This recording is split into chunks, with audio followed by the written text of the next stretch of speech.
अस्सलाम वालेकुम viewers, how are you. आप देख रहे हो मेरे YouTube channel English literature and linguistics. आज के इस वीडियो में हम डिस्कस करेंगे काजेज़ ऑफ बाईलिंगुअलिज्म।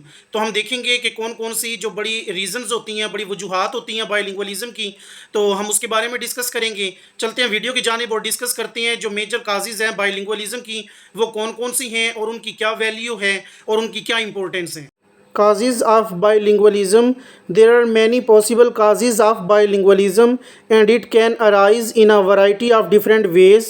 तो बहुत सी बाईलिंगुअलिज्म की पॉसिबल काजेज़ हो सकती हैं और ये अराइज़ होती हैं इन दी वैरायटी ऑफ डिफरेंट वेज़, यानी मुख्तलिफ़ तरीक़ों से।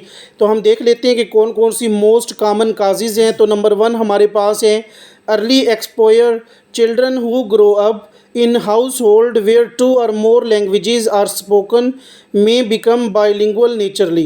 तो चिल्ड्रन जो होते हैं, बच्चे जो होते हैं, जो अपने घर में मतलब परवान चढ़ते हैं या नशोनुमा पाते हैं, तो वहाँ पे दो या दो से ज़्यादा जो लैंग्वेजेस जो बोली जाती हैं वो बाइलिंगुअल बन जाती हैं नेचुरली, यानी फितरती तौर पर। They learn both languages simultaneously and the brain develop in a way that allows them to process both languages effectively। तो वो जो दोनों लैंग्वेज जो हैं वो फौरी तौर पर सीख जाते हैं और जो ब्रेन होता है वो डेवलप करता है एक ऐसा तरीका जो उन्हें अलाउ करता है कि वो प्रोसेस कर सकें दोनों लैंग्वेजेस को इफ़ेक्टिवली तौर पर। नेक्स्ट हमारे पास है माइग्रेशन। तो ये भी एक कॉमन काज है।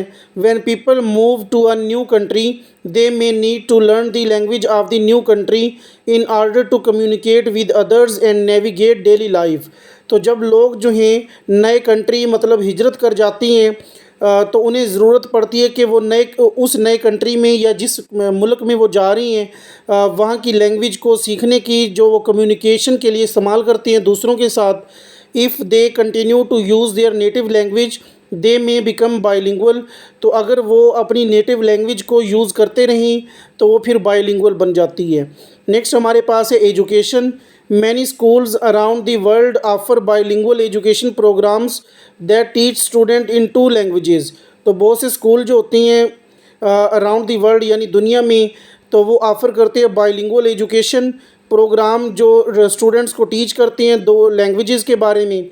This can be an intentional effort to develop bilingualism.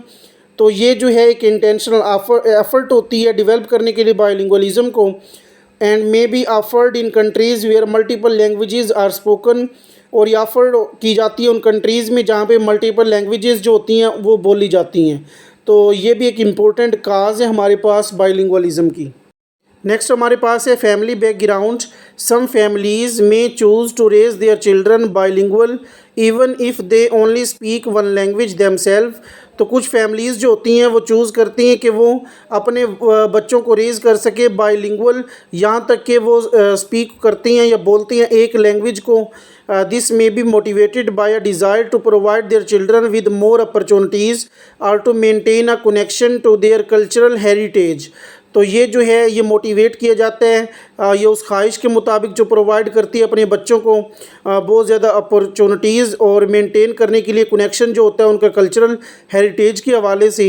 Next हमारे पास है personal interest. Some people may choose to learn a second language for personal और प्रोफेशनल रीजंस। कुछ लोग जो होते हैं वो सेकेंड लैंग्वेज सीखती हैं अपने पर्सनल और प्रोफेशनल रीज़न के हवाले से, such as to travel to communicate with family members or friends or to advance their career। जैसा कि ट्रैवल करने के दौरान या कम्युनिकेशन के लिए जो फैमिली मेम्बर्स या दोस्तों के हवाले से या अपने कैरियर्स के हवाले से। नेक्स्ट हमारे पास मेजर काज है historical reasons. In some parts of the world the use of multiple languages has been common for centuries.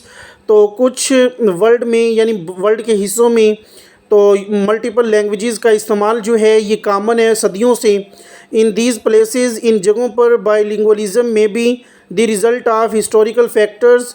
तो बाइलिंगुअलिज्म जो है वो रिज़ल्ट होता है हिस्टोरिकल फैक्टर्स का, सच एज कंक्वेस्ट, कॉलोनाइजेशन और ट्रेड। तो मतलब जिसके नतीजे में जो चीज़ें वजूद में आती हैं वो हिस्टोरिकल फैक्टर्स भी इस पर बेस्ड होता है, जैसे कि कॉलोनाइजेशन या ट्रेड वगैरह। तो कंक्लूजन देख लेते हैं। Overall bilingualism can arise from a wide range of factors and it can have many benefits including improved cognitive abilities, greater cultural awareness and increased career opportunities. तो मज़ीद बराह बाइलिंगुअलिज़म जो होती है वो राइज़ करती है एक वाइड रेंज फैक्टर्स की, और ये जो है इसमें काफ़ी फ़ायदे होती हैं, जिसमें इम्प्रूव्ड कोग्निटिव एबिलिटीज़ शामिल होती हैं, या ज़्यादा कल्चरल अवेयरनेस शामिल होती है, या जो बड़े हुए कैरियर अपॉर्चुनिटीज़ होती हैं, ये कैरियर के मौक़े होती हैं, वो भी इसमें शामिल होती हैं।